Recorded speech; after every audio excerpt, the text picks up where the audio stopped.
আসসালামু আলাইকুম প্রিয় শিক্ষার্থী ভাই এবং বন্ধুরা, নতুন আরেকটি ভিডিওতে স্বাগতম।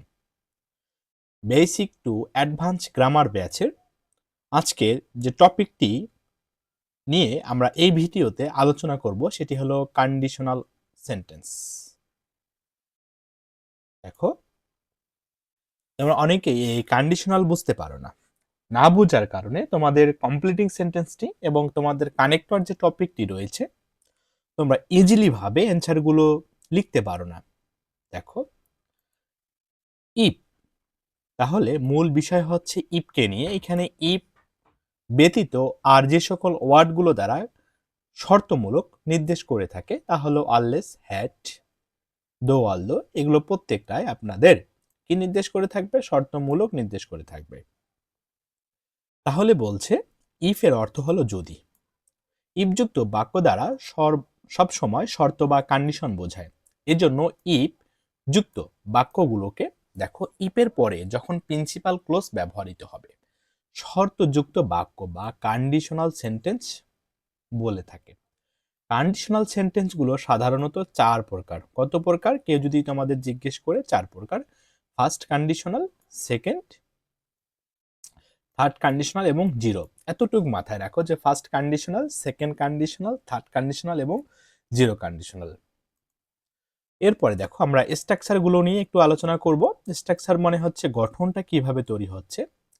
কন্ডিশনাল সেন্টেন্স ফার্স্ট কন্ডিশনাল নিয়ম হচ্ছে কি, দেখো, ই প্লাস, একটু লক্ষ্য রাখো, ই প্লাস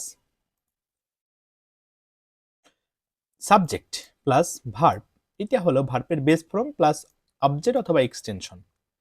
এরপরে দেখো এই যে কমা আছে, যেখানে দেখবা কমা তার নেই কোনো ক্ষমা। হ্যাঁ, এটাই বাস্তব। এরপরে সাবজেক্ট ব্যবহৃত হবে shall, can, may, should, have to, has two. এরপরে ভার্বের বেস ফর্ম ব্যবহৃত হবে প্লাস এক্সটেনশন। তাহলে কথা হচ্ছে বা কথা গিয়ে দাঁড়ালো এভাবে যে ই প্লাস ভার্বের বেস ফর্ম, এখানে ই প্লাস ভার্বের বেস ফর্ম মানে ই প্লাস প্রেজেন্ট টেন্স, এক কথায় পড়বা। এরপরে কি হচ্ছে দেখো, কমা, এরপরে subject can, may, should, have to, has to plus ভার্বের base form plus extension. Second কন্ডিশনালের যে নিয়মটি রয়েছে, এটি দুটি নিয়ম রয়েছে, মাথায় রাখতে হবে। If plus subject plus verb, এটা হলো ভার্বের ভি টু ফর্ম বা ভি টু বলতে হচ্ছে কি পাস্ট ফর্ম, ভার্বের V two form plus extension. এরপরে আবারও comma, would, could, might plus ভার্বের বেস ফর্ম প্লাস এক্সটেনশন। তাহলে প্রথমত পড়লা, কিন্তু দেখো শুট, এই শুট হলো ফার্স্ট কন্ডিশন নির্দেশক। অনেকেই মনে করবা ভাইয়া শ্যাল তো প্রেজেন্ট, তাহলে শুট সেকেন্ড নয়। মাথায় রাখো যে শুটটি হলো ফার্স্ট কন্ডিশন নির্দেশক। এবং আরেকটি হচ্ছে আনরিয়েল এবং সেকেন্ড কন্ডিশনাল, যেটা নির্দেশ করে দেখো ই প্লাস কমপ্লিমেন্ট এখানে হওয়ার কথা ছিল।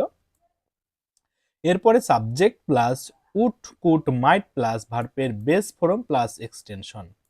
আরেকটি স্ট্রাকচার যেটি রয়েছে 3 নাম্বার, যাকে বলা হচ্ছে third condition, if plus subject plus had plus ভার্বের V three form plus object অথবা এক্সটেনশন বলতে পারো। এরপরে কমা, যেখানে দেখবা কমা তারা নেই কোনো ক্ষমা। এরপরে subject would, could, might, extra ভাবে এদের সঙ্গে কি যুক্ত হচ্ছে? হ্যাভ যুক্ত হচ্ছে। এতটুকু মাথায় রাখো, এক্সট্রা ভাবে এদের সঙ্গে হ্যাভ যুক্ত হচ্ছে। প্লাস দেখো 3 নাম্বার, যেহেতু 1 2 3 ধারাবাহিকভাবে যাও, তাহলে 3 নাম্বার বলতে হচ্ছে ভার্বের V three form plus extension. আরেকটি নিয়ম রয়েছে, যখন হ্যাড দ্বারা শুরু হবে, তোমরা বুঝতেই পারো না, হ্যাড দ্বারা শুরু এবং সাবজেক্ট প্লাস ভার্বের ভি থ্রি ফর্ম, তখন সেটি হয়ে যাবে থার্ড কন্ডিশন। এটাই যে অর দ্বারা প্রকাশ করে দিলাম আমি, যে সাবজেক্ট প্লাস উড, কুড, মাইট এদের সঙ্গে এক্সট্রা করে এটা হচ্ছে, এটা হবে না, এটা তোমাদের যুক্ত করতে হবে হ্যাভ প্লাস ভার্বের V three form plus extension. তাহলে দেখো, তোমরা এই ছকটি বা এই স্ক্রিনশট দিয়ে তোমরা কাজ করতে পারো। স্ক্রিনশট দিয়ে পুরো স্ক্রিনটি খাতায় নোট করবা, তাহলে ভালোভাবে বুঝতে পারবা। এখন আমরা আর জিরো কন্ডিশন তো জানোই যে ভাইয়া চিরন্তন সত্য, বৈজ্ঞানিক সত্য, অভ্যাসগত কর্ম বোঝাবে, এটি হলো জিরো কন্ডিশন। দেখো, আমরা কয়েকটি এক্সাম্পল বেছে নিয়েছি।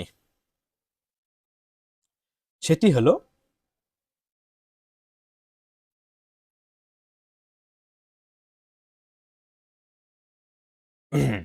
বলছে ইফ দিয়া, যদি দিয়া ফোনস মি, আমাকে কি করে, ডাকে বা কল করে, সে আমাকে যদি ফোন করে বা ডাকে। দেখো ফোনস এই শব্দটি হলো ভার্ব এবং এটি হলো সাবজেক্টটি দিয়া থার্ড পারসন সিঙ্গুলার নাম্বার হওয়ার কারণে ভার্বের সঙ্গে এস বা ইয়ে যুক্ত করেছি।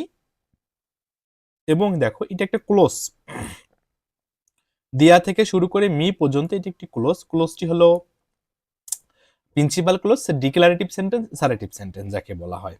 এতটুকু মনে থাকবে তোমাদের, প্রিন্সিপাল, অ্যাসারেটিভ এবং ডিক্লারেটিভ সেন্টেন্স।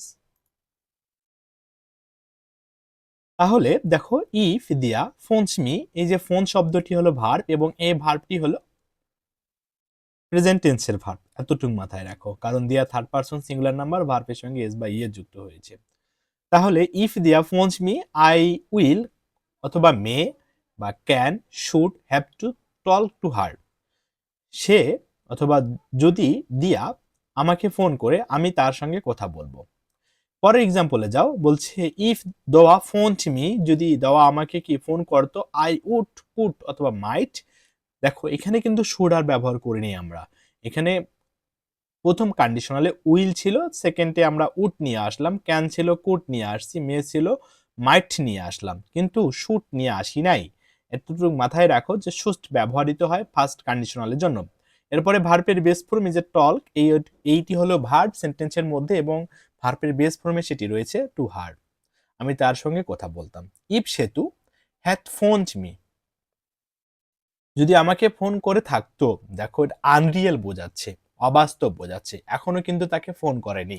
বলছে I would have, could have, might have talked to her, আমি তার সঙ্গে কথা বলে থাকতাম, কিন্তু সে বলছে না বা বলবে এরকম কোনো কিছু নির্দেশ করতেছে না, এজন্য সেটি থার্ড কন্ডিশন। দেখো হ্যাড প্লাস ভার্বের ভি থ্রি ফর্ম, আবার এখানে ভার্বের ভি টু ফর্ম, আর ভার্বের সঙ্গে এস বা ইয়ের যেহেতু রয়েছে, এটা ভার্বের প্রেজেন্ট ফর্মে রয়েছে। আরেকটি পড়লাম, তিনের অর যেটি পড়লাম, দেখো had Khokon phoned me, Khokon যদি আমাকে কি করতো, ফোন করে থাকতো, I would have, could have, might have talk to her, আমি তার সঙ্গে কথা বলে থাকতাম। এটি হলো থার্ড কন্ডিশন। তিন অথবা চার, এটা অর, তিনের অর এটা। হ্যাঁ, এখন তোমাদের মজার বিষয় কি, এটা নোট করবা যে ভাইয়া এটা ফার্স্ট কন্ডিশন কেন হচ্ছে, এটা সেকেন্ড কন্ডিশন কেন হচ্ছে, এটা থার্ড কেন হলো, এবং ফাইনালি এই যে থার্ডের যে আরেকটি নিয়ম রয়েছে, ব্যতিক্রম নিয়ম, এটা দেখো থ্যাট শর্তমূলক নির্দেশক, ফোন ভার্বের ভিতরি ফর্ম, এর পরে কমা আছে। আশা রাখি তোমরা বুঝতে পেরেছো। If I were a millionaire, আমি যদি কি হতাম, মিলেনিয়র হতাম, I would always try to help the poor, আমি গরিবদের সাহায্য করতাম। তাহলে দেখো আই উড অলওয়েজ, এই যে অলওয়েজ ওয়ার্ডটি হলো অ্যাডভার্ব, ট্রাইটি হলো ভার্ব। দেখো এই যে তাহলে মেইন ভার্বের পূর্বে অ্যাডভার্ব ব্যবহৃত হচ্ছে।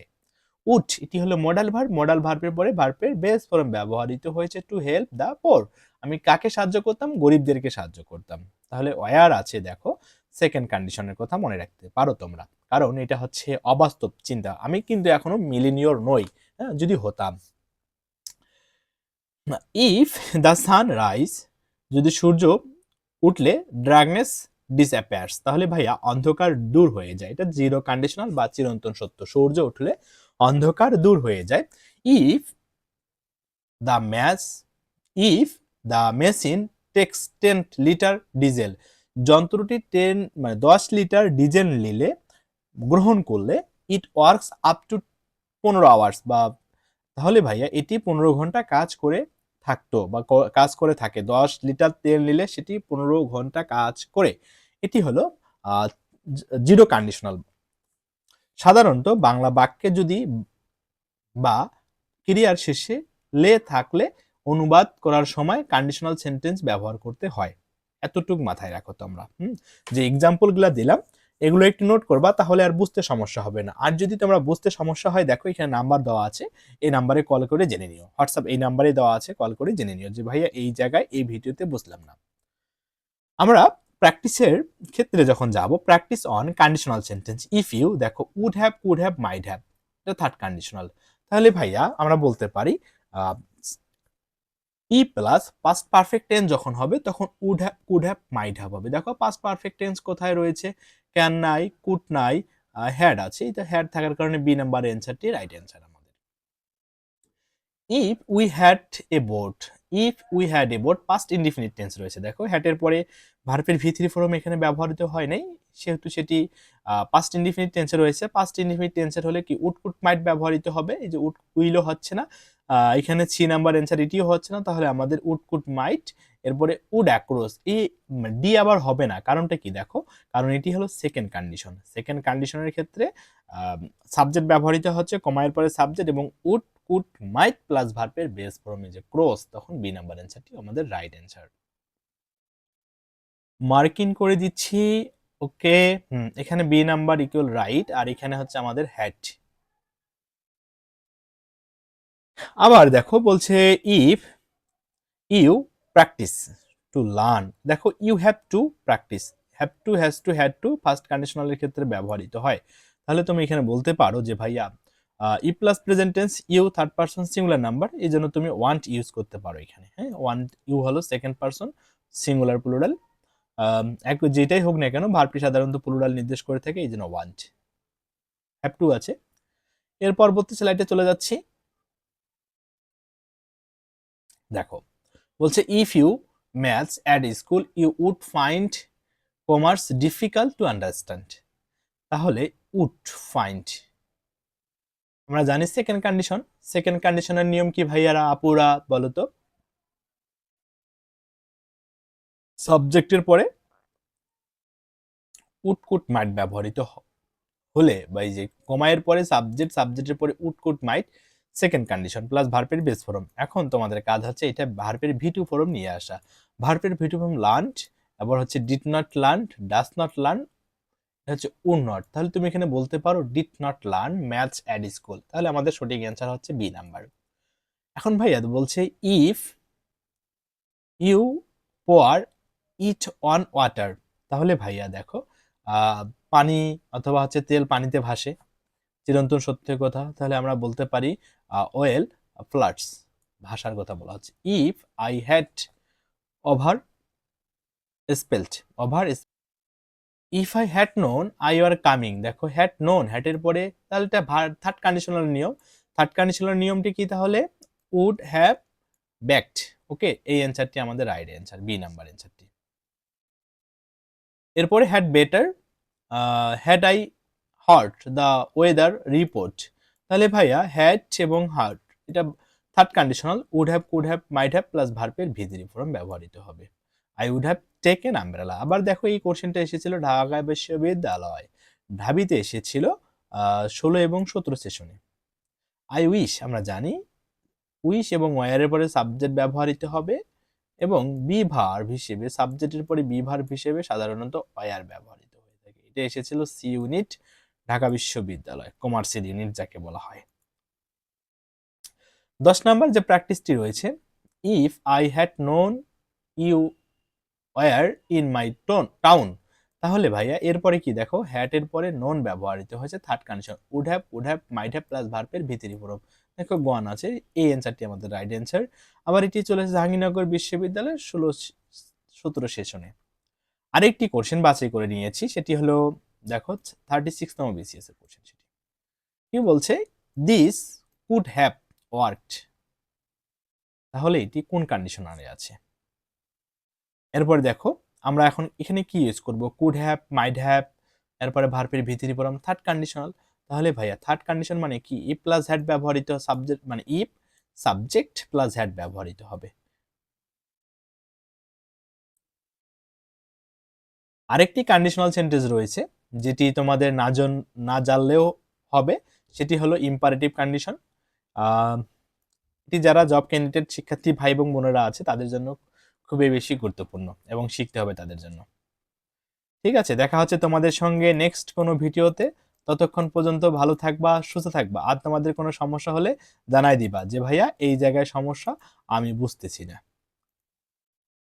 আসসালামু আলাইকুম।